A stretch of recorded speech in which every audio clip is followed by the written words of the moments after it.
Hallo, schön, dass du da bist. Letzte Woche dachte ich an jemanden, den ich schon seit Jahren nicht mehr gesehen habe. Eigentlich ohne besonderen Grund. Er fiel mir gerade so ein und keine 10 Minuten später klingelt mein Handy und er war am Telefon. War das Zufall?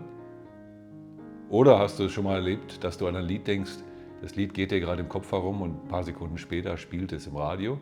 Oder du hörst es in einem vorbeifahrenden Auto? Oder du grübelst über ein Problem und grübelst und kommst nicht auf eine Lösung. Aber plötzlich, ohne dass du gezielt in dem Moment daran denkst, kommt ein Ereignis in dein Leben, das diese Lösung mit sich bringt. Als ob das Universum, das Schicksal es genau für dich arrangiert hat. Carl Gustav Jung nannte diese Ereignisse, dieses Zusammentreffen von Ereignissen, dieses Zusammentreffen zwischen Innen und Außen, Synchronizitäten, also bedeutungsvolle, aber nicht kausale Ereignisse, die für die Person, die sie erlebt, eine besondere Bedeutung haben. Und das Faszinierende daran ist, wenn du diese Synchronizitäten bemerkst, wenn du sie siehst, dann weißt du, dass du auf dem richtigen Weg bist. Heute möchte ich dir 5 verschiedene Arten von Synchronizitäten zeigen, die eben dies bedeuten können, nämlich dir anzeigen, dass du dort bist, wo du sein solltest. Bevor ich zu diesen 5 Zeichen, zu diesen 5 Synchronizitäten komme, noch kurz, was sind Synchronizitäten, auch für diejenigen unter euch, die meine vorigen Videos noch nicht gesehen haben. Synchronizitäten sind einfach bedeutungsvolle Zufälle, Zufälle, die eine Bedeutung für die Person haben, also für mich in dem Fall, wenn mein Freund mich anruft zum Beispiel, nach Jahren, die aber nicht durch eine Kausalität verbunden sind. Kausal würde ja heißen, es gibt irgendeinen Grund, den ich zum Beispiel vielleicht verursacht habe. Also wenn ich jetzt meinen Freund natürlich vorher anrufe und sage, du bitte ruf mich an, dann ist das natürlich kein Wunder mehr. Aber es sind zeitlich zusammenfallende Dinge, die nicht kausal sind und die eine besondere Bedeutung für die Person haben, die sie erfährt. Es gibt tausende von Beispielen dafür. Zum Beispiel, du träumst von einem seltenen Vogel und am nächsten Tag sitzt genau dieser Vogel bei dir vorm Fenster und schaut dich an. Dafür gibt es keine wirkliche logische Erklärung. Man kann natürlich immer argumentieren und das tun manche Skeptiker auch ganz gerne, dass das Zufälle sind, zwar sehr unwahrscheinliche Zufälle, aber dass es Zufälle sind. Ich selber glaube da aber nicht so dran, weil da müssten schon eine ganze Reihe von sehr, sehr unwahrscheinlichen Ereignissen in mein Leben treten, um diese ganzen Synchronizitäten zu erklären, die ich erfahre. Jung glaubte, dass diese Synchronizitäten eine Brücke sind zwischen deinem Inneren, deinem Unbewussten und der äußeren Realität, sodass es da eine Verbindung gibt zwischen deinem Inneren und dem Äußeren. Und es heißt natürlich in dem Fall auch, dass du in Resonanz bist mit etwas Größerem.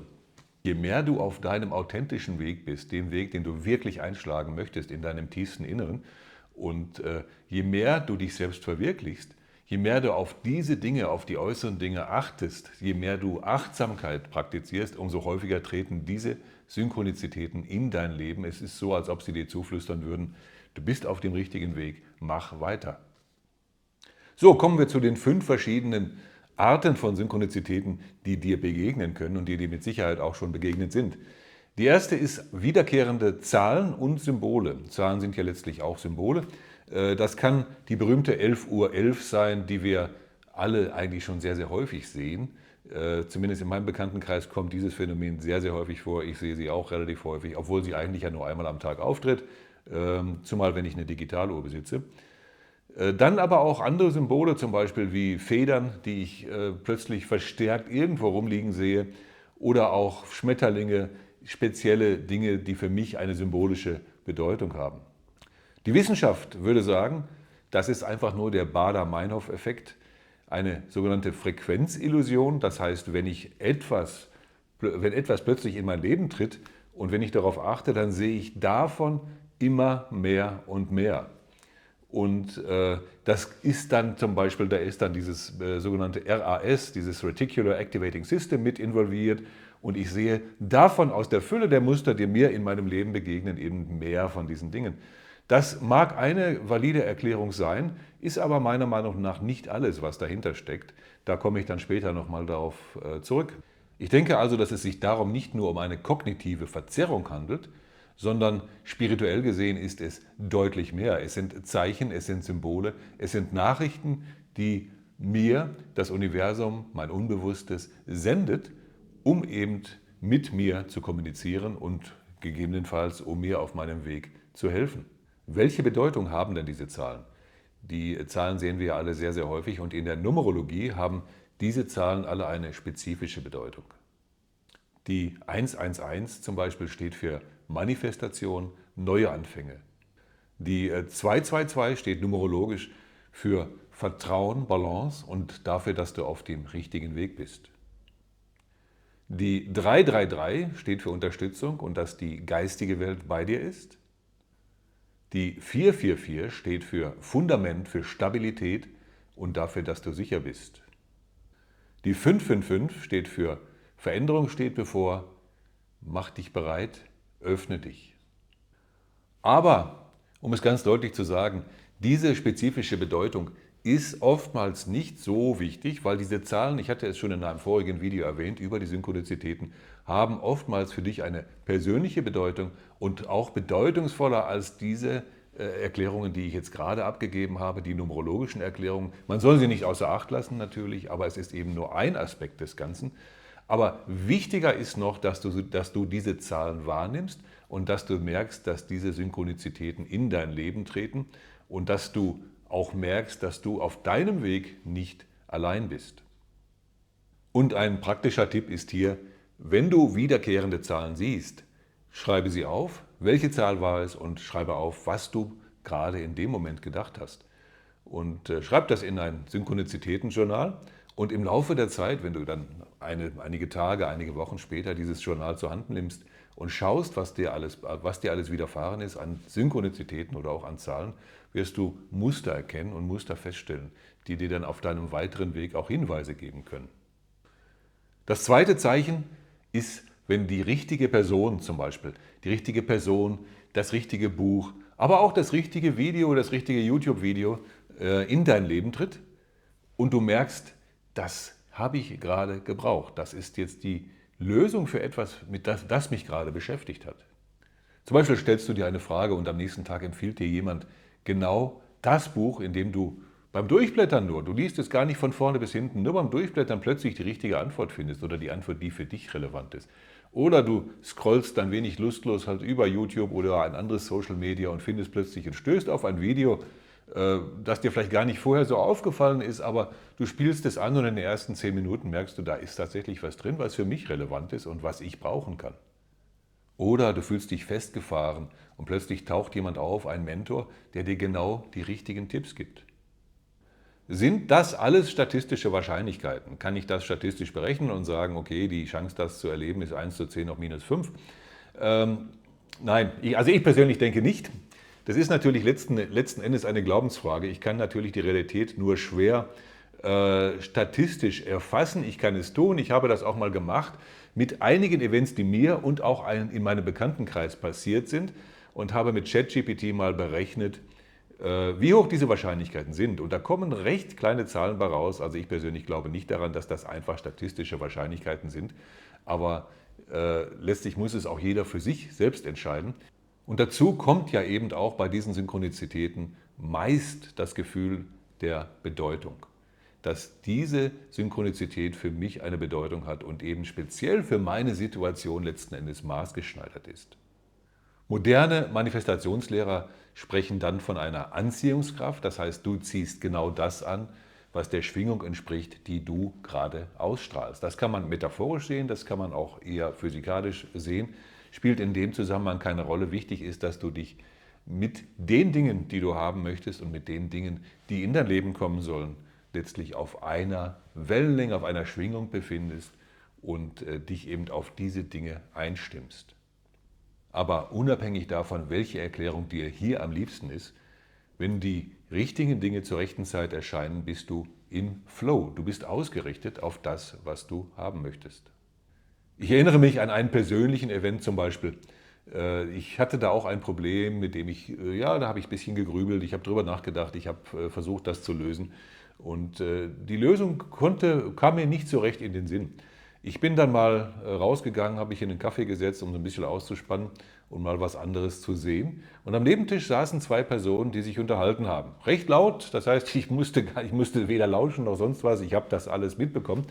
Und Lustigerweise haben sie sich über genau das Problem unterhalten, beziehungsweise ein Thema, das zu meinem Problem eine Relation hatte, einen Bezug hatte. Und plötzlich kam mir diese Idee, aufgrund von ein, zwei Sätzen, die ich da gehört habe, kam mir die Idee, das ist doch genau die Lösung. Und dieses Gespräch, das ich da gehört habe, war wie ein Spiegel für mich. Und der mir auch zeigte, was in meinem Inneren los war, was ich dachte und wie die Lösung für mein Problem aussehen wird. Natürlich ist nicht alles, was wir draußen wahrnehmen oder auch sonst um uns herum wahrnehmen, von tiefer Bedeutung. Aber wir merken das eigentlich, und ich merke das auch persönlich, wenn eine Bedeutung da ist an einem gewissen Körpergefühl, das ich auch habe, dann in dem Moment. Und da kommen wir dann nachher noch drauf. Und damit sind wir schon bei Zeichen Nummer 3. Das sind Themen, die sich wiederholen, das sind Gespräche, die sich wiederholen, die immer und immer wieder stattfinden. Zum Beispiel ein Freund, ein Kollege von dir erwähnt ein Thema, ein neues Konzept zum Beispiel, und plötzlich hörst du es an vielen verschiedenen Orten. Du liest auch auf dem Internet, du machst irgendeine Suche und du hörst immer und immer wieder davon. Und das ist ein klares Zeichen auch von deinem Unbewusstsein, dem Universum, das dir sagen möchte, hör hier mal näher hin, hör hier mal näher hin, das könnte für dich wichtig sein. Das heißt, wenn dasselbe Thema dreimal oder häufiger innerhalb von kurzer Zeit auftaucht, dann ist das eigentlich ein klares Zeichen, dieses Thema möchte beachtet werden, es kann für dich von Nutzen sein. Und Jung würde dazu vermutlich sagen, das ist dein Selbst, der höhere, weisere Teil von dir, der dir diese Art von Hinweisen gibt. Und wenn dein Ego nicht darauf hört, dann wird die Botschaft oftmals lauter. Auch hier ist Journaling natürlich eine tolle Möglichkeit, da so ein bisschen den Überblick zu bewahren, weil oftmals geraten diese Dinge ja auch ganz gerne in Vergessenheit. Ich höre vielleicht ein Thema 2, 3 Mal oder 3 Mal oder mehr, aber habe vielleicht in dem Moment keine Zeit, darüber nachzudenken, habe auch keine Zeit, das aufzuschreiben, also gerät das in Vergessenheit. Und im Nachhinein ist mir auch schon passiert, dann stelle ich fest, hätte ich mal damals darauf gehört und hätte ich das gemacht, was ich eigentlich gedacht habe. Das sind oftmals ganz merkwürdige Dinge. Ich hätte damals, glaube ich, im Jahr 2010, das ist ein bisschen ein Beispiel, an das ich noch öfter gedacht habe, mal gedacht, ich würde gerne Bitcoin kaufen. Das war 2010, 2011, sowas um den Dreh rum. Und weil ich auch ein Fan war von diesen Dingen und diese Kryptowährungen waren neu und ich dachte, das ist was Tolles. Und ich wollte das kaufen, nicht weil ich dachte, das wird ins Unermessliche steigen, sondern einfach nur, weil ich es cool gefunden hätte, das zu haben. Und ich dachte, naja gut, wenn ich das für einen Tausender kaufe, dann ist das vielleicht eine gute Sache und ich habe ein paar Bitcoin und das fände ich ja wie. Das war für mich einfach nur cool. Das ging mir gar nicht so sehr darum, Riesengewinne zu machen. Die hätte ich natürlich jetzt im Laufe der Zeit damit gemacht, wenn ich da schon in der Anfangszeit was gekauft hätte. Also manchmal lohnt es sich wirklich, diesen Dingen nachzugeben. Das sind auch Ideen gewesen, die mir mehrmals in den Sinn kamen. Und dann kam aber plötzlich was anderes. Es kam ein neues Projekt, in dem ich war und ich habe das dann auch vergessen und habe es dann doch nicht gemacht. Schade eigentlich. Das heißt, Journaling, auch hier das Mittel der Wahl. Schreib auf, wenn solche Dinge öfter bei dir auftauchen, solche Themen, auch solche Gespräche. Schreib einfach auf, 2, 3 Stichpunkte reichen und dann schau im Laufe der Zeit mal nach, ob sich das noch weiter wiederholt hat, wenn du vielleicht gar nicht mehr daran gedacht hast. Und wenn es dir wertvoll genug vorkommt, was du aufgeschrieben hast, dann handle danach. Wie gesagt, auch hier, man kann alles übertreiben und man muss nicht in jedem, was passiert. Und das ist so ein bisschen etwas, was manchen unserer Zeitgenossen natürlich passiert. Die glauben dann, dass alles eine große Bedeutung hat. Das muss es nicht unbedingt haben. Und wenn etwas für dich eine Bedeutung hat oder haben wird, wirst du es in den meisten Fällen merken. Und wenn eben nicht, ja, dann schlüpft dir halt auch mal was durch die Finger oder so, das kann passieren. Das 4. Zeichen ist eines der schönsten, die man haben kann, nämlich, dass sich die Dinge plötzlich mühelos fügen. Du brauchst zum Beispiel eine neue Wohnung und findest eine, die dir eigentlich mehr oder weniger in den Schoß fällt. Oder du brauchst Unterstützung und du triffst jemanden, der dir genau diese Art von Unterstützung anbietet, ohne dass du jetzt überhaupt danach gefragt hast. Und auch andere Dinge, ich hatte das mal in einem anderen Video erzählt, mein allererster Job nach dem Studium ist mir im Prinzip auch auf diese Weise in den Schoß gefallen. Ich hatte nicht daran gezweifelt, dass ich da einen Job kriegen würde und dass ich da auch eine Stelle kriegen würde. Und nach 2 Bewerbungen war die zweite Bewerbung war diejenige, die dann eben zum Erfolg führte. Und ich habe von meinen Kollegen dann gehört, dass das nicht die Normalität ist, dass manche meiner Kollegen, die sogar auch bessere Noten hatten und auch schneller studiert hatten und so weiter, doch viel mehr Mühe hatten mit der Suche halt. Also sowas passiert, und wenn sowas, so ein Zeichen passiert, dann heißt das auch, man ist im Flow, und zu dem Zeitpunkt, wo es eben passiert, ist das, was passiert, genau das Richtige. Und wenn du hier achtsam bist, dann kannst du das natürlich auch relativ schnell herausfinden. Wie fühlt es sich an, wenn du dich selbst beobachtest, wenn du beobachtest, was du fühlst, was du denkst? Ist das ein Gefühl, dass es jetzt vielleicht heute anstrengend war, du hast viel gemacht, aber du beendest den Tag mit einem Gefühl der Befriedigung und weißt, am nächsten Tag mache ich da weiter und ich komme voran und das ist toll? Oder ist das einfach nur frustrierend? Siehst du halt, oh, das ist ja eine Tretmühle, wie lange muss ich das denn noch machen? Ne? Ist das jetzt das Leben, das ich mir vorgestellt habe? Es ist ja in manchen Jobs so. Ne? Das ist manche von uns bekommen einen super tollen Job und stellen aber im Nachhinein fest, dieses 9 to 5 oder 8 to 5 ist nicht das Richtige für die eine oder andere Person. Und auch den ganzen Tag ausgebucht zu sein, den Kalender voller Meetings zu haben, ist oftmals auch nicht das, was sich viele von uns erträumen und erwünschen. Und da muss man dann schon schauen, bevor man sein Leben mit diesen Dingen verbringt, die einem keine Freude machen, ob man da nicht die Notbremse zieht und sich überlegt, was kann ich denn noch tun? Was wäre für mich besser? Ja, und Zeichen Nummer 5 ist dann das Körpergefühl, das hatte ich vorhin schon kurz erwähnt.